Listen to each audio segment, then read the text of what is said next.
Our world is but a fragment of our universe, and there's so much we haven't seen yet. Every discovery out here was worth it.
Shipwide, please. Shire has taken us all the way to our first stop, safe and sound. We'll be maneuvering closer to allow Anavi the chance to analyze the beacon's data. Stand by for more. I want the whole crew in on what we find. God, finally! Why did nobody tell me space was so damn big? We thought you'd know by now, Joe.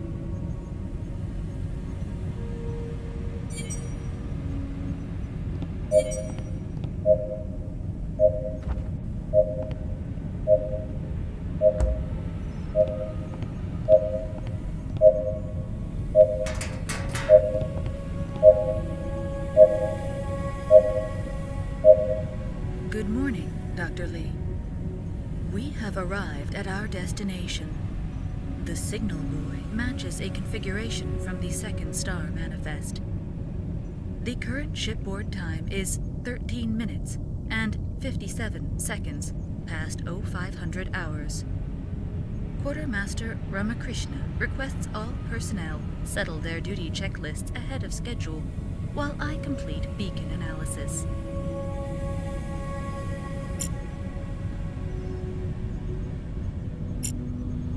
I'll get on that. Sorry, Dr. Lee. I did not process that. Can you please repeat? I'll make sure that the checklist gets done before meeting with the crew. Very good, Doctor. I appreciate the clarification. If you would not mind further imposition at this time, your personal communication device requires recalibration due to recent adjustment of the shipboard network. Permission to pose you a few basic background queries? Ask away. Then let us begin. What career path were you engaged in prior to contracting with the Persistence mission?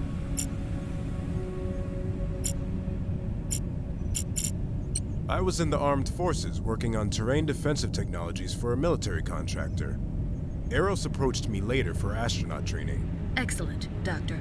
This data corresponds to system records. Step 1 of calibration complete. Next query. In what manner did your familial relations react to your decision to join the Persistence mission? My family was a big supporter of the Second Star mission. When I received the offer to join the Persistence crew, I think they may have been more enthused than I was, actually. Thank you, Doctor. Your vocal inflections have been verified. Step 2 of calibration complete. Final query. What interest drove you to pursue participation in the Persistence mission? I mean, curiosity has been the key to humanity's success, right? There's nothing more exciting or worthwhile than taking another bold leap forward. I'm lucky enough to be given this opportunity, so I better make the most of it. That is a noble pursuit, Dr. Lee. Thank you again for your time. Communications calibration is now complete. Glad to hear it. A number of messages are available for perusal on the personal communication terminal in your laboratory. When you have finished your morning routine, please check in with Commander Diane. All right then. Thanks, Anavi.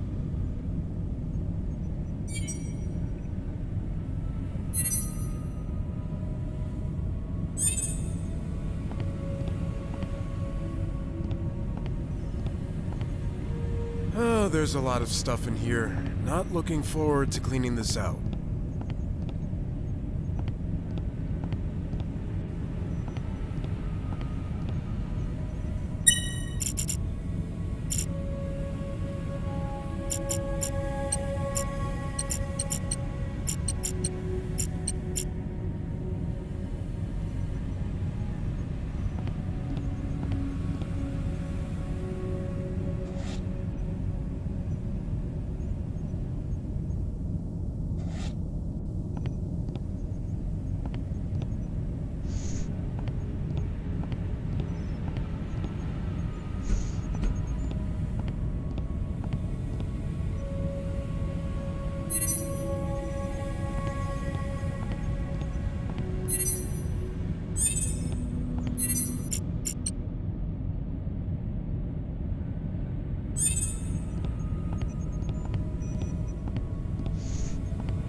We'll need to set up the rest of these eventually. The more the merrier.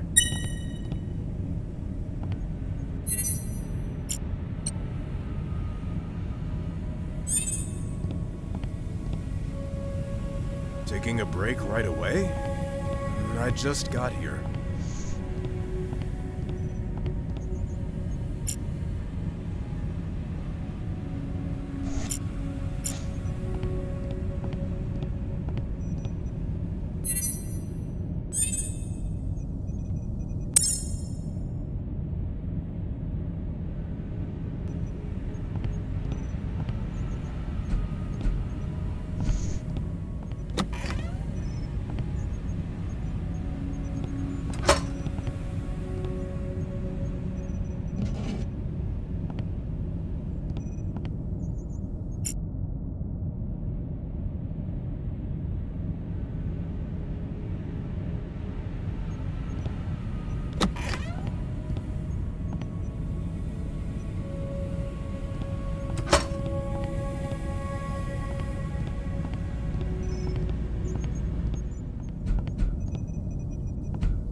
You fixed it.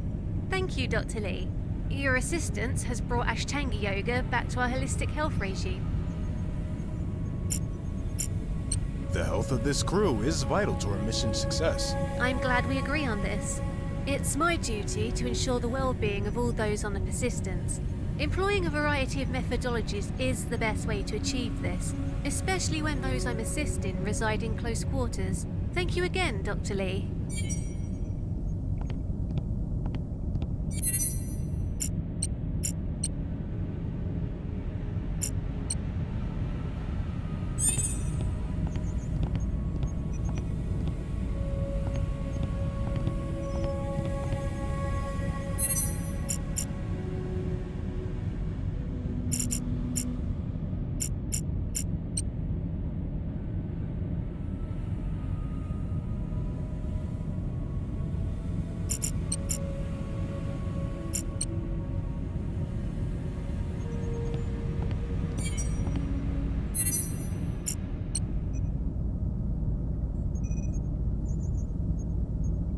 Commander, the lab checks out.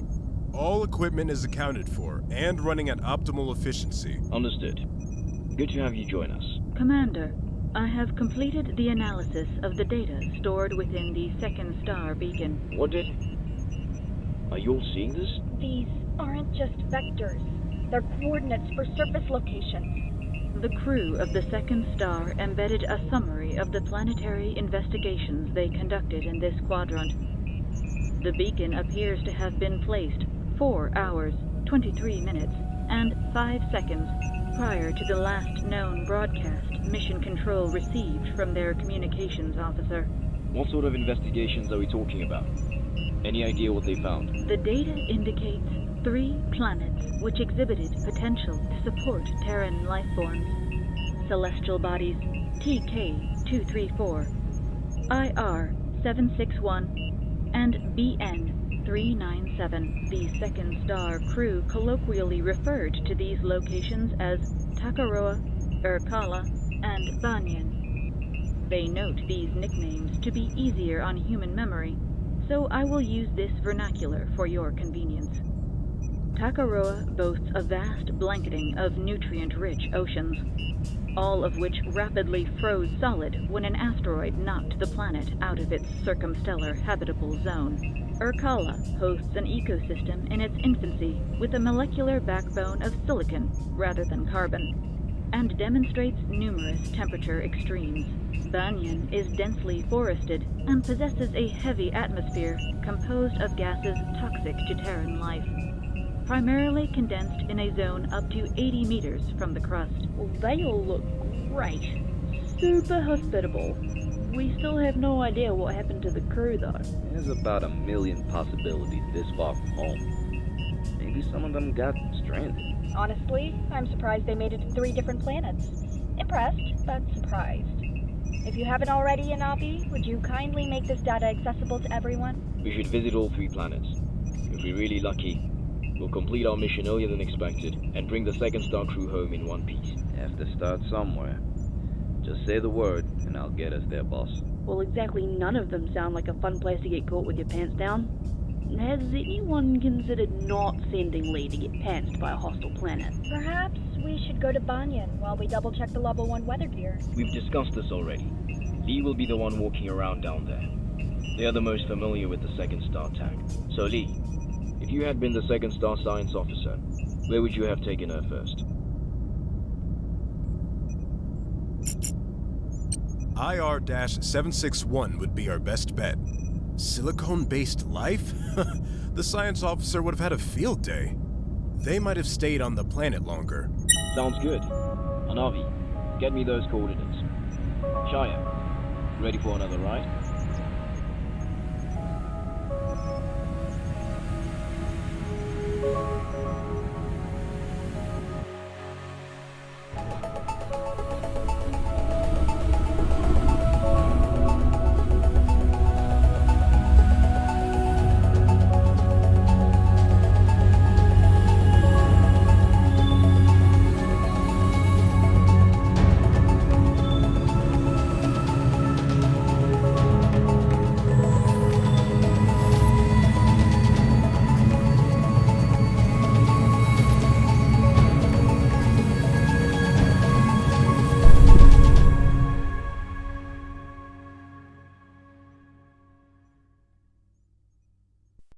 The whole crew. Approach checklist is complete. Kala is looking mighty bright from up here. Thought you all should know.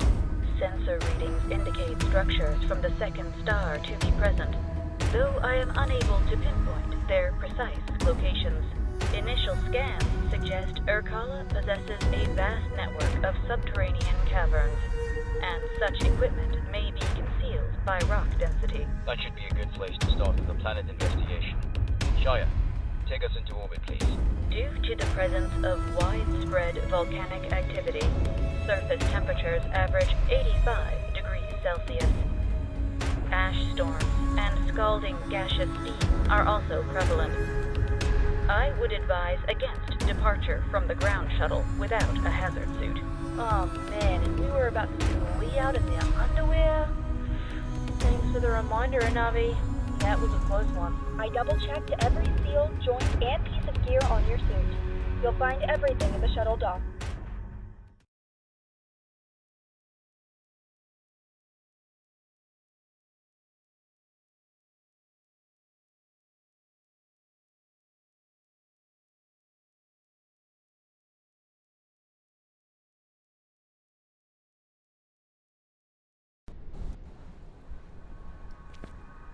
All right, I've reached the surface. Are you getting my feed?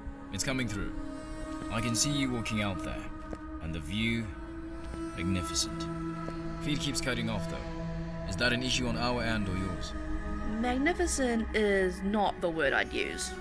Awful, maybe. Terrifying. Problematic, even. Damn it! It looks like there's something on this magnificent planet that's messing with our systems. At least your suit appears to be operating normally. All sensors are showing adequate compensation for the environmental Oh! Now that's an interesting phenomenon. Definitely not something you see every day. A conglomeration of minute magnetic fields present in the plentiful iron-bearing minerals seems to have resulted in powerful dipolar currents. As our current data on this effect is incomplete, please be advised of possible fluctuations and proceed with caution. Those rocks were floating long before we got here. Chances are they will be long after we're gone. Let's try not to upset whatever forces are keeping them afloat. Noted. We've got active lava flows a few kilometers up north. Shouldn't pose a risk here, though. Dr. Lee, one of the second star structures our scanners detected appears to be positioned due east of your current location. Copy that, Anavi. Lecker. We'll be monitoring you the entire time, and ready in case we need to get you out of there. Remember, no unnecessary risks. Good luck, Doctor.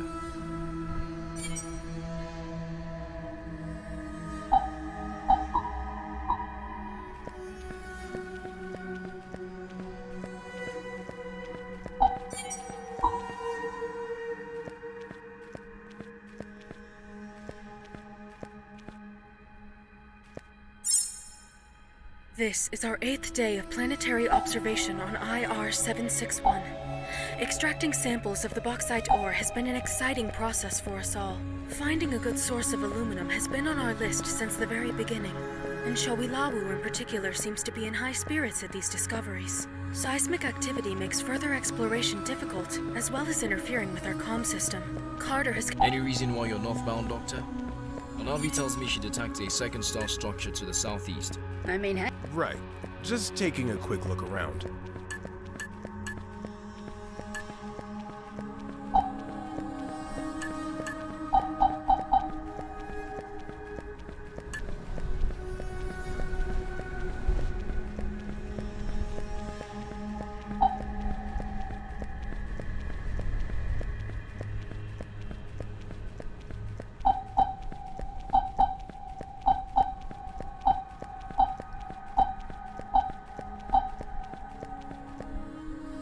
Navi, do we have any data on this life form? A fascinating specimen, Dr. Lee. This silicon-based entity extends many kilometers beneath you. All of these outcroppings are part of the same individual. Amazing. Look at how it glows.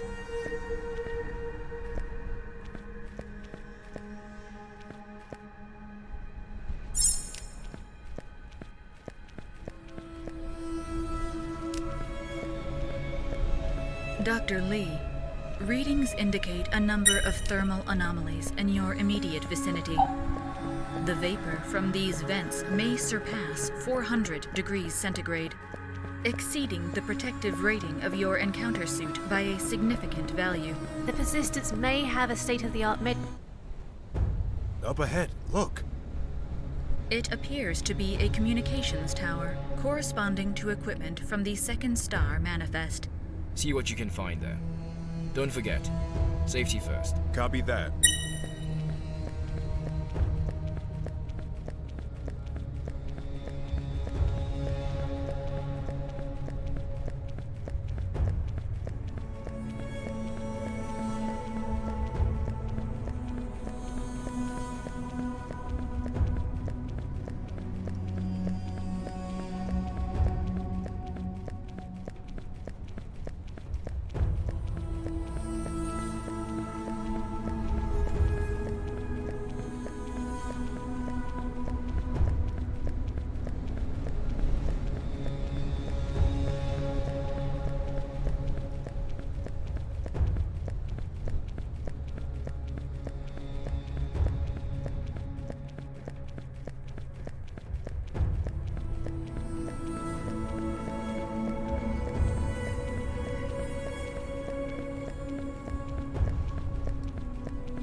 Everything alright, Lee? Oh, good, Commander. Just a bit dusty. I'll probably need to find an alternate way up, though.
Looks like a control panel for the comm tower.